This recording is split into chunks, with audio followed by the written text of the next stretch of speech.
Hello everyone, welcome to Biology in Minutes. Today we'll be talking about DNA replication. So Watson and Crick were two scientists that helped discover the DNA structure. They may have used inspiration from others, and they proposed the semi-conservative model. The semi-conservative model is when half the parent strand is conserved. Over here you see that this is the parent DNA, or the original DNA. When the parent DNA replicates, it creates the daughter DNA. The daughter DNA has half the parent strand DNA, so half the parent strand is conserved. So now let's talk about the steps to DNA replication. The first step is untwisting the DNA. DNA needs to be untwisted or unwinded because new nucleotides will be added. During the untwisting of DNA, hydrogen bonds are broken, and helicase is the enzyme that facilitates this step. You will see that enzymes are very important in the replication of DNA. In almost every step, enzymes are used.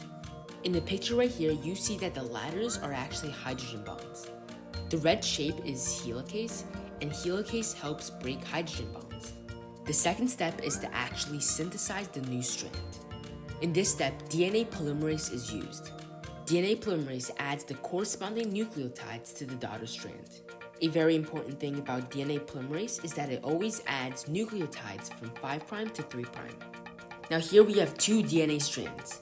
Remember, the DNA strand was split by helicase, which is the previous step. The two original strand is called the parent strand, and then DNA polymerase comes in and adds a new strand, which is the daughter strand. When DNA polymerase synthesizes the new strand through different types of these strands, because DNA polymerase always goes from 5' to 3', and DNA strand is anti-parallel, that means there are two different strands. The first one is the leading strand. The leading strand is made continuously, and it moves towards the replication bubble. The next strand is the lagging strand. The lagging strand is made non-continuously, and it is made away from the replication bubble. And the lagging strand also creates something called Okizaki fragments. The third and the final step is completing the strand. DNA ligase is used in this step, and it basically glues together the Okizaki fragments from the lagging strand. In this picture, you can see that DNA ligase comes in and stitch the fragments together. DNA replication is now over.